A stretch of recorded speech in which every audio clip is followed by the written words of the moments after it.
तो कुछ बड़े लोग हमें कहते नजर आते हैं कि जी वैक्सीन नहीं मिली, लेकिन वही पार्टी के लोग कहते हैं कि वैक्सीन मिल गई है। नौशीन साहिबा ने भी यही कहा है। तो जाएं वैक्सीनेशन सेंटर में, वैक्सीनेशन लगवाएं।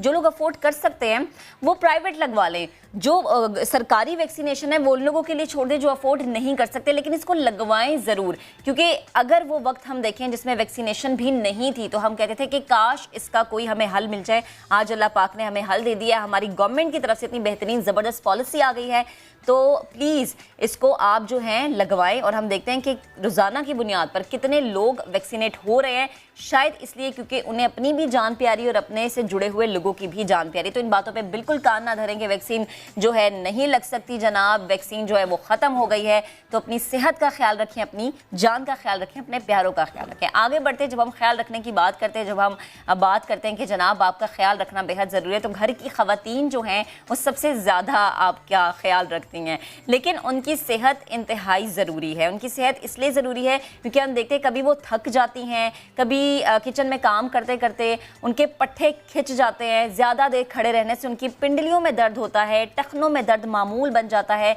ऐसे में ना सिर्फ ज़्यादा देर तक उनसे जो है वो खड़ा होना उनके लिए नामुनासिब होता है, बल्कि फिर इस तरह से आहिस्ता आहिस्ता वो बीमार भी होना शुरू हो जाती हैं। लेकिन जब हम ऐसी सूरत हाल की बात करते हैं तो ऐसी सूरत हाल में हमें ये ज़रूर जहन में रखना चाहिए कि अगर आप बीमार हैं तो फिर आप काम को बेहतर तरीके से अंजाम भी नहीं दे सकते। इस मसले से ख़वातीन जो हैं वो कैसे निजात पा सकते हैं, क्योंकि पट्ठों में दर्द होना, घुटनों में दर्द होना, टखनों में दर्द होना, पिंडलियों में दर्द होना और कमर में दर्द होना, अगर ये रोज़ का मामूल बन जाए तो आप इंटरनल बहुत ज़्यादा वीक हो जाते हैं। इसी पर बात करने के लिए एंटी पेन कंसल्टेंट तब्रेज़ ने हमें ज्वाइन किया है। अस्सलाम वालेकुम, गुड मॉर्निंग, कैसे हैं आप?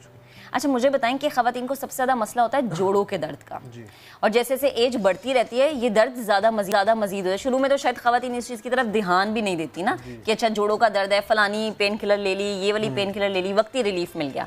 ऐसे में ख़वातीन को क्या करना चाहिए, स्पेशली वो जो कि हमारी ख़वातीन घर का पूरा निज़ाम संभालती हैं? हमारी ख़वातीन जो है वो सबसे ज़्यादा जो उनसे मिस्टेक होती है वो ये होती है कि वो अपनी डाइट में कार्ब्स बहुत ज़्यादा लेती हैं। अच्छा, कार्ब्स बहुत ज़्यादा लेती हैं। उस ज़्यादा कार्ब्स लेने की वजह से मतलब वो सुबह नाश्ते में भी रोटी खा रही है, दिन में भी रोटी खा रही है, रात में भी रोटी खा रही है। उससे क्या होता है, वेट बढ़ जाता है। हाँ। जब वेट बढ़ जाता है तो वो दूध जिस तरीके से उनको इंटेक लेना चाहिए उस तरीके से वो उतना ख्याल नहीं रखती। तो जैसे ही वेट बढ़ता है सबसे पहले उनके घुटनों में पेन शुरू हो जाता है। पहले वो अवॉइड करती हैं कि घुटनों से चलें, हल्की हल्की आवाज़ें आ रही हैं, कोई बात नहीं, लेकिन उसके बाद उनको बाकायदा पैरों पे स्वेलिंग आना शुरू हो जाती है और फिर वो डॉक्टर के पास जाती हैं तो वो मर्ज़ उनका काफ़ी बढ़ चुका होता है। उनको ये नहीं समझ में आता कि इसको डिफ़ाइन कैसे करें। वो सिर्फ ये जाकर कह देती हैं कि हमारे सर के बाल से पैर के नाखून तक दर्द है। अब वो बेचारा डॉक्टर वो कैसे समझे, उसे कैसे पता चलेगा कि सर के बाल से लेके पैर के नाखून तक इस लेडी को कैसे पेन हो सकता है, क्या क्या पेन हो सकता है। वो अपनी नॉलेज के हिसाब से बताते हैं लेकिन इसमें ज़्यादातर जो ख़वातीन को जो इश्यूज़ आ रहे हैं वो घुटनों का पेन आ रहा है, एड़ियों का पेन आ रहा है, पट्ठों में खिंचाव आ रहा है, लोअर बैक पेन आ रहा है। अक्सर ख़वातीन अक्सर ख़वातीन की गर्दन में भी दर्द रहता है ना, फिर इस वजह से थकावट है तो फिर यहाँ पर भी स्ट्रेस आ जाता है। इसमें होता ये सबसे पहले उनको जो है वो भारीपन फील होता है। आपने अक्सर देखा होगा कि ख़वातीन हैं, घर में कोई टेंशन नहीं, रिलैक्स है और अल्लाह का दिया हुआ सब कुछ है, लेकिन वो अजीब सी चिड़चिड़ापन होता है, उनको बिला वजह गुस्सा आ रहा होता है। अच्छा, बात बात पे उनको डिप्रेशन हो रहा होता है, एनजाइटी हो रही होती है। उसकी सबसे बड़ी वजह ये होती है कि उनको खुद नहीं पता होता कि इनको सर्वाइकल पेन का इशू हो चुका है। अब वो होता क्यों है कि आप अगर किचन में काम कर रही हैं तो आप एक मामूल बना लें कि अगर आपको कोई लॉन्ग चेयर ले लें और उस पर आप 30 मिनट्स बैठें तो उसके बाद 5-10 मिनट के लिए खड़ी हो जाए। हमारी ख़वातीन क्या करती हैं कि वो अब किचन में चली गई हैं तो वो एक ही दफ़ा जाएंगी और कोशिश ये करेंगी कि वो सारा काम समेट के आए। हाँ, 12 बजे की गई तो कोशिश करती है कि 3 बजे बच्चे स्कूल से आ जाए, खाना शाना खिला के फिर हम किचन से निकलें। जी हाँ। और सबसे ज़्यादा इशू ये होता है कि उनके जो बेसन है वो काफ़ी थोड़े से नीचे होते हैं, उसकी वजह से उनको झुकना पड़ता है, जिससे लोअर बैक इशू का मसला हो जाता है। और फिर उसके बाद अक्सर आपने देखा होगा कि जो बर्तन धोने वाली जगहें होती हैं वो उन्होंने नीचे बनाई हुई होती हैं और जब वो उसमें अपने घुटनों पर वेट डालकर और जब वो बर्तन वॉश कर रही होती हैं तो अगर केयर से करें तो कुछ नहीं होगा। अगर आप थोड़ा थोड़ा कर लें, मतलब 20 minutes, 15 minute, 20 minute, maximum 30 minutes, लेकिन नहीं, जब वो बर्तन धोती हैं तो 1-1 घंटा बर्तन धोती रहती हैं, जब वो कपड़े प्रेस करती हैं तो वो सुबह से रात तक के कपड़े प्रेस कर देती हैं, और जब वो खाना बनाने लगती हैं तो बस वो खड़ी हो के खाना बनाती रहती हैं। अगर खाना पक रहा है तो आप जाके थोड़ा सा रेस्ट कर लें। असल यानी में कितने घंटे का काम, 1 घंटे के काम के बाद कितना रेस्ट, या 2 घंटे के काम के बाद कितना रेस्ट, या 30 मिनट के काम के बाद आप कितनी देर बैठ जाएं? इसमें मैं एक बहुत सिंपल सा फार्मूला बताऊंगा जो मैंने खुद बनाया। वो फार्मूला सिंपल ये है कि अगर आपको 30 मिनट्स बैठना है तो 5 मिनट खड़े होना है। ओके। अगर आपको 15 मिनट खड़े होना है तो उसके बाद 5 मिनट के लिए बैठना। अच्छा। अगर ये फार्मूला ज़िंदगी में लेके चलें, क्योंकि ख़वातीन जो हैं वो उनका ज़्यादा इशू क्या होता है कि वो जिस तरीके से वज़न उठाती हैं, कपड़े वॉश करती हैं और वो बाल्टियाँ उठा लेती हैं, झुक लेती हैं, उनको ये नहीं पता चलता। वो बस कहती हैं आज मैं बहुत थक गई और मुझे कमर में बहुत दर्द हो रहा है, लेकिन उसको ये नहीं पता होता कि वो दर्द नहीं हो रहा, वो उसकी डिस्क स्लिप हो गई है, उसके नीचे नर्व कंप्रेस हो रही है, उससे उसके पैरों में स्वेलिंग आ रही है। वो फिर बाद में जब स्वेलिंग बढ़ जाती है वो परेशान हो जाती हैं, कभी गुर्दों का टेस्ट करवा रही हैं, कभी शुगर का टेस्ट करवा रही हैं, कभी बीपी का टेस्ट करवा रही हैं। अक्सर हमारे 50% मेजॉरिटी ऑफ पेशेंट्स हैं जो इतने परेशान हैं, जाते हैं सारे टेस्ट क्लियर होते हैं, लेकिन उनके पैरों में सूजन आ रही है, उनको भारीपन हो रहा है। अक्सर आपने देखा होगा ख़वातीन पूरी पूरी रात जागती रहती हैं, सोती नहीं है, नींद नहीं आ रही। सिर्फ घुटनों में दर्द की वजह से ना, कि घुटनों में दर्द है। असल पता है क्या होता है, होता ये है कि जब वो अपना काम कर रही है तो बॉडी वार्म अप है, उस वक्त उनको पता नहीं चलता। उस वक्त वो अक्सर सारे पेशेंट्स ही कहते हैं कि हमारा दिन में शाम में पेन काफ़ी कम हो गया, लेकिन जब वो रात को सोती हैं और जब पंखे की हवा और एसी की हवा जब डायरेक्ट कूलिंग इसको हिट करती है तो रात में अलग से अगर नीज में पेन है तो नीज उनका 30 से उसमें लगने लग जाती है। हाँ, और फिर नहीं सोया जाता उनसे, नहीं इसी सोया में। जाता। हाँ जी, बिल्कुल, जी। क्योंकि मेरी मदर को इशू है, इसलिए मुझे पता है कि मेरी अम्मा से ना इसी में वो पूरी रात कहती है एसी या तो बंद कर देती है या फिर हम बच्चे उठ के खो लेते हैं। मेरे पास अच्छा, ले आए, इंशाल्लाह ठीक हो जाएंगे। अच्छा मुझे ये बताएं कि अगर किसी खातून को फौरन से पैरों में दर्द है, पैरों की एड़ियों में दर्द है, या घुटनों में दर्द है, या बाजू में, या कंधों में, तो पहली चीज उसे क्या करनी चाहिए? देखिए सब चीज़ें अलग अलग है ना, तो इसको हमें जो है बिल्कुल मिक्स नहीं करना चाहिए। ये बहुत चीज़ें इंपॉर्टेंट है। अगर आपकी सिर्फ एड़ियों में दर्द है तब भी आपको ज़िंदगी गुजारनी मुश्किल है। अगर आपके कंधों में दर्द है तो आप डिप्रेशन, एंजाइटी, चिड़चिड़ापन और बहुत सारी चीज़ों का शिकार हो जाएंगे। और खुदा न खास्ता अगर चक्कर आना आपको शुरू हो गए तो इंसान को ये नहीं पता चलता कि मुझे चक्कर क्यों आ रहे हैं। वो सुबह उठती है, उसको चक्कर आते हैं, उसको झोंके आते हैं, फिर वो सही हो जाती है, वो जूसेस पी रही है, वो खाना भी टाइम पे खा रही है, लेकिन उसको फिर भी चक्कर आ रहे हैं। उससे क्या होता है, वो प्रॉब्लम क्या होती है कि उसकी नर्व कंप्रेस हो जाती है। अब जो ख़वातीन जिनकी हील्स में मसला है उसको उनको पहली फुर्सत में अपना जाके विटामिन डी चेक करवाना चाहिए। आपने देखा होगा मर्दों को हील्स में ज़्यादा पेन नहीं होता, क्योंकि वो दूध का इंटेक वो ज़्यादा लेते हैं, या फिर वो हील्स वाली जूतियां भी नहीं पहनते। हाँ जी जी।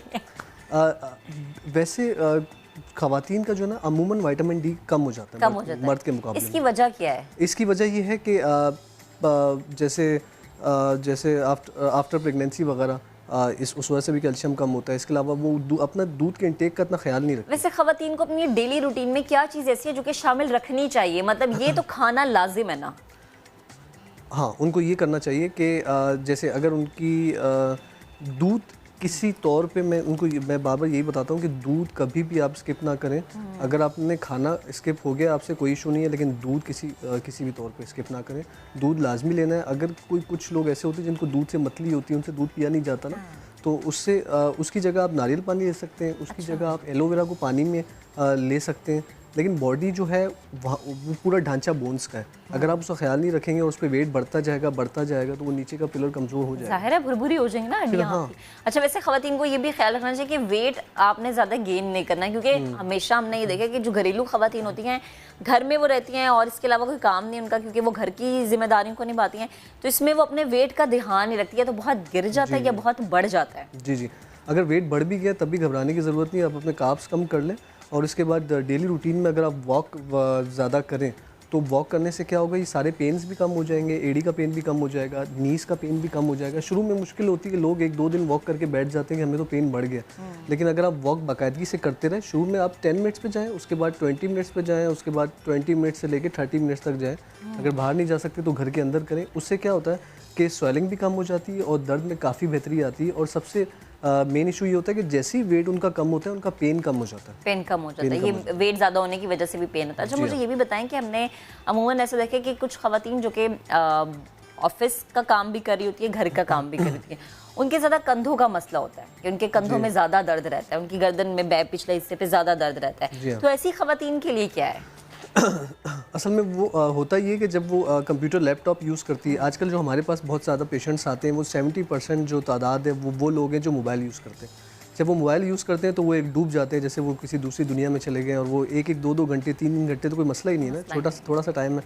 तो वो उससे क्या होता है कि ज़्यादा नेक झुकने की वजह से गर्दन में 7 डिस्क होती हैं, उसमें जो गर्दन में C6 और C7, अगर आप लोग सब जो ऑडियंस देख रही है अपनी गर्दन के पीछे यूँ हाथ लगाएंगे, अगर आपको गर्दन की हड्डी में उभार महसूस हो रहा है, गर्दन की हड्डी थोड़ी सी बाहर फील हो रही है, तो उससे क्या होता है कि आपकी जो डिस्क है वो मिल चुकी है, वो बल्ज हो गई है, उसके नीचे नस आ गई है। अक्सर आपको कभी ऐसा फील होता होगा जैसे आज आपने बहुत काम किया है, बहुत ट्रैवल भी किया है और नॉन स्टॉप काम किया, लेकिन फिर भी आज आपको थकावट कम हुई, और कभी ऐसा होता है कि पूरी कुछ भी नहीं किया होता आपने और आपको दर्द रहती है, सो के आए और आके आपने थोड़ा सा काम किया, लेकिन वो अजीब सी बेजारियत हो रही है और थकावट बहुत जल्दी हो रही है, बैठा नहीं जा रहा, उठा नहीं जा रहा, तो वो लोग समझते हैं कि आज मेरी तबीयत सही नहीं है या शायद मैं मेंटली तौर पे ठीक नहीं हूँ। ऐसा कुछ भी नहीं होता। सिर्फ होता क्या है कि आपकी जो है सर्वाइकल का इशू वो आहिस्ता आहिस्ता हिट हो रहा होता है, वो आपकी जो ब्लड का सर्कुलेशन है वो माइंड में कम हो रहा होता है, और इसकी सबसे बड़ी निशानी है कि आप जब आपको ज़्यादा गुस्सा आना लगे, जब आपको थकावट जल्दी फील हो, जब आपको लगे कि क्योंकि एक इंसान है और वो अगर आप वो डेली बेसिस पे वो काम कर रहा है, तो वो इतना मजबूत हो जाता है, इतना यूज्ड टू हो जाता है, मैं कहता हूँ उसको 24 घंटे में नहीं थकना चाहिए। तो इसमें तबरेज़ ऐसी क्या एक्सरसाइज है क्योंकि ख़वातीन अगर अपने वर्क स्टेशन पे बैठी हैं या फिर ख़वातीन घर पे बैठी हैं तो फ़ौरन से वो कर ली उन्होंने कि गर्दन के हवाले से या बाजू के हवाले से या घुटनों के हवाले से? सबसे पहले तो उनको जो अपना अगर कंप्यूटर यूज़ करती हैं तो उसमें कंप्यूटर या लैपटॉप थोड़ा सा उठा के रखें, उनकी नेक जो है वो 90 डिग्री के एंगल में ना ऐसे हो। हाँ बिल्कुल ऐसे होनी चाहिए। और अगर कमर में प्रॉब्लम हो रही है तो कमर में बैक केयर लगा के रखें या कुशन लगा के रखें। अगर उसके बावजूद प्रॉब्लम आजकल तो बहुत ज़्यादा बढ़ गई है, अगर उसके बावजूद प्रॉब्लम बहुत ज़्यादा हो रही है, पोस्चर सही करने से भी आराम नहीं आ रहा, वॉक से भी आराम नहीं आ रहा और एक्सरसाइज करने से भी आराम नहीं आ रहा, तो फ़ौरन जाके अपना MRI और डिजिटल एक्सरे वो करवाएं। इन दोनों में से एक चीज़ करवाएं। अच्छा, अक्सर अगर कभी मैं घरेलू टोटकों की बात हुई तो होता ये कि अगर आपकी एड़ियों में दर्द होता है ना, पाँव सूज जाते हैं, तो अम्मा या फिर घर के बड़े ही कहते हैं कि गर्म पानी में नमक डालो और पाँव उसमें डिप कर लो ताकि इसकी स्वेलिंग खत्म हो जाए। ये वक्ती हल होता है या वाकई इससे आपको सुकून मिलता है? नहीं, इससे काफ़ी सुकून मिलता है। इससे क्या होता है कि वो जो एड़ी की इन्फ्लेमेशन है, स्वेलिंग है, वो कम हो जाती है। लेकिन ये इलाज नहीं है, इलाज क्योंकि वो क्या होता है कि वो हड्डी की जो है नोक बढ़ जाती है, और जब वो आप सुबह उठते हैं, ख़ास तौर पे सुबह नंगे पाँव जब वो उसमें प्रेस होती है, दिन भर आप चल रहे हैं तो उसमें इतना इशू नहीं होता, लेकिन सुबह ख़ास तौर पे जो है वो एड़ी में ऐसा पेन होता है कि जैसे जैसे कोई फोड़ा होता है ना, इतनी तकलीफ़ होती है। और वो जो पेशेंट है इसका हील का, वो उसकी जो चाल डिसबैलेंस हो जाती है। तो अब वो एड़ी के लिए कुछ लोग इंजेक्शन लगवा लेते हैं, कुछ लोग क्या कर लेते हैं, समझ नहीं आता क्या करें। उसके लिए चाहिए कि सबसे पहले अपने लिए मेडिकेटेड सैंडल लेके आएँ, अपनी मेडिकेटेड सैंडल वो यूज़ करें और अपना वेट कम करें, और अगर उसके बाद भी इश्यूज़ आ रहे हैं तो मेरे पास आ जाएं। अच्छा, चलिए ये आपने बता दिया और लोग आपकी तरफ आना शुरू हो गए। मुझे बताएं कि कुछ ख़वातीन मैंने ऐसे देखे कि टाइम पे खाना उन्होंने खाना है, टाइम पे मतलब फ्रूट्स भी ले रही हैं, दूध भी ले रही हैं, लेकिन उनका वेट कम ही रहता है, बढ़ता नहीं। कुछ घरेलू ख़वातीन ऐसी भी होती हैं, लेकिन उसके दूध और फल खाने के बावजूद उनके जिस्म का दर्द भी बरकरार रहता है। वो जल्दी से एक वजह मुझे बताओ। वो असल में होता ही है कि उनको खुद याद नहीं होता कि वो अपने यंग एज में और स्कूल लाइफ में, कॉलेज लाइफ में जब वो बैग्स लिफ्ट करती हैं और उसके बाद अब बिफ़ोर मैरिज और आफ्टर मैरिज जो है उनको वो पेन्स वो स्टार्ट हो जाते हैं, वो पेन्स स्टार्ट हो जाते हैं, वो हल्के हल्के उनके साथ चल रहे होते हैं। वो ये उनको ये ऐसा लगता है कि लाइफ का हिस्सा है, लेकिन वो लाइफ का हिस्सा नहीं होता। वो पेन्स उसके होते हैं और वो आफ्टरवर्ड्स जाके जो है वो काफ़ी बढ़ जाते हैं। तो उसके लिए सबसे पहले अपना पोस्चर सही करना है। ऑर्थो पिलो यूज़ करें, बहुत अच्छा है। ऑर्थो मैट्रेस यूज़ करें, बहुत अच्छा है। अगर आप अपनी थोड़ा सा जिमिंग कर लें या घर में थोड़ा सा योगा कर लें या थोड़ी सी एक्सरसाइज कर लें, इससे पेन काफ़ी कम हो जाते हैं। और ये सब चीज़ें करें। और अगर किसी को पेन बहुत ज़्यादा हो रहे हैं और पेन मतलब उसका वेट भी कम है लेकिन फिर भी उसको दर्द हो रहा है, तो उसके लिए वो अपनी चावल का इंटेक कम कर दें। चावल, बीफ, बादी चीज़ें जितनी है वो यूज़ ना करें।